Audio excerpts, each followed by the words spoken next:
जिसमें हम data entry form बनाएंगे, जिसमें हम फॉर्मेट स्टार्ट करेंगे। सबसे पहले हमारे पास एक फॉर्मेट है कि हमने यहाँ पे एक स्टूडेंट रिकॉर्ड का फॉर्म बनाया है, जिसमें name, class, roll number, contact और एड्रेस। ठीक है। और अब यहाँ पे हम करने के वाले हैं इसका कि हमने यहाँ पे बटन बनाया है, जिस पे क्लिक करते शीट 2 यानी कि जहाँ पर डेटा सबमिट होगा, यहाँ पर हमारा रिकॉर्ड आ जाना चाहिए ऑटोमेटिक। तो सबसे पहले हम शीट 1 के डेटा पे जाते हैं और इसको कॉपी करेंगे। कॉपी करने के बाद शीट 2 पे जाना है और यहाँ पर हमें अपना डेटा ट्रांसपोज में पेस्ट करना है। तो ट्रांसपोज के लिए होम पे जाना है, पेस्ट ऑप्शन में जाकर ये ट्रांसपोज ऑप्शन पे क्लिक कर देंगे और यहाँ पे हमें सेल को एडजस्ट कर लेना है, जितना भी साइज़ के अकॉर्डिंग होगा तो इस तरीके से एडजस्ट हो जाएगा। ठीक है। अब हमें यहाँ पे डेटा से बाहर आना है और शीट 1 का जो ये डेटा है इसको चेंज कर देना है, ताकि जब हम एंट्री करें तो ये डबल रिपीट ना हो। तो मैं यहाँ पे नाम चेंज कर देता हूँ, क्लास सेम रहने देते हैं, रोल नंबर मैं यहाँ पे करता हूँ 10 और मोबाइल नंबर चेंज कर देता हूँ और यहाँ एड्रेस कर देता हूँ भारत कॉलोनी। ठीक है।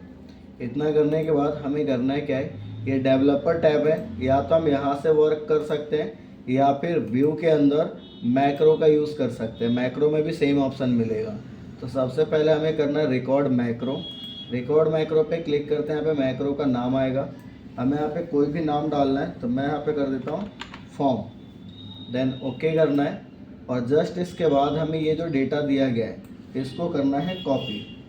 कॉपी करने के बाद शीट 2 जहाँ पर हमारा डेटा सबमिट हो रहा है वहाँ पे क्लिक करेंगे और हेडिंग के ऊपर जो सबसे पहला हेडिंग है इस पर माउस क्लिक करके कंट्रोल के साथ डाउन एरो प्रेस करना है। कंट्रोल डाउन एरो प्रेस करते नीचे आ जाएगा और यहाँ मैक्रो वाले ऑप्शन में एक ऑप्शन मिलेगा यूज़ रिलेटिव रेफरेंस।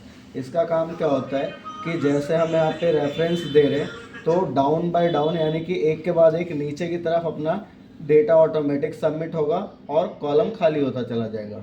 इस पर क्लिक कर देते हैं और सिंपली डाउन एरो प्रेस करना ओनली और वापस से डेटा ट्रांसपोज में पेस्ट करना है और राइट एरो बटन से हमें बाहर की तरफ आ जाना है और यहाँ से इसको एडजस्ट कर लेंगे और शीट 1 पर आकर इस डेटा को डिलीट करना और फर्स्ट सेल को सेलेक्ट करना है। इतना प्रोसेस करने के बाद वापस से व्यू में जाकर मैक्रो को अब रिकॉर्डिंग को स्टॉप कर देंगे। यहाँ पे स्टॉप हो गया और ये रिलेटिव रेफरेंस है, इसको भी ऑफ कर देना है। इसके बाद अब हमें करना है कि अपना तीसरा डेटा डालते हैं। तो मैं यहाँ पे डाल देता हूँ नाम, क्लास डाल दिया, रोल नंबर डाल दिया, कॉन्टैक्ट नंबर है मैं यहाँ पे डालते हैं और एड्रेस डाल देते हैं। ठीक है। अब इसके बाद हमें ये बटन एक्टिवेट करना है। तो बटन पे राइट क्लिक करेंगे माउस का और यहाँ पे ऑप्शन मिलेगा असाइन मैक्रो और यहाँ पे जो हमने डेटा का नाम डाला था वो सेलेक्ट करेंगे, देन ओके कर देंगे। तो अब हमारा क्या है कि फॉर्म एक्टिव हो चुका है। अभी हमने डेटा फिल किया है, इसके बाद बटन पे जैसे क्लिक करेंगे तो हमारा फॉर्म यहाँ पे ऑटोमेटिक खाली हो जाएगा और शीट 2 पे डेटा सबमिट हो जाएगा।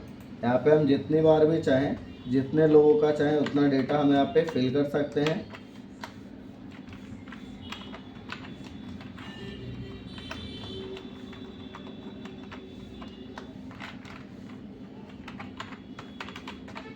बटन क्लिक करते ये आ जाएगा, यहाँ पे शीट 2 पे डेटा 1 बाय 1 सबमिट होगा।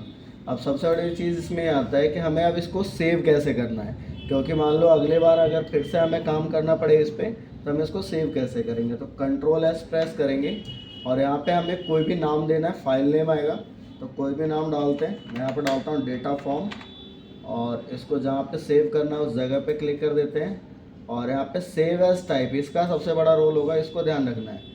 सेव एज टाइप पे जाकर हमें यहाँ पे लेना है एक्सेल मैक्रो इनेबल वर्कबुक, इस पर क्लिक करेंगे, देन सेव कर देंगे। इससे क्या होगा कि हमारा डेटा जो है वो बाय डिफ़ॉल्ट सेव हो जाएगा।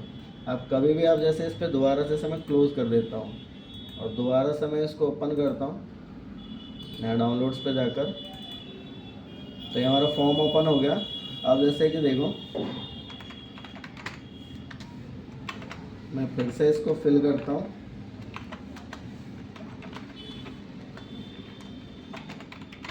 और जैसे यहाँ पे बटन पे क्लिक करें तो ये एरर आ रहा है।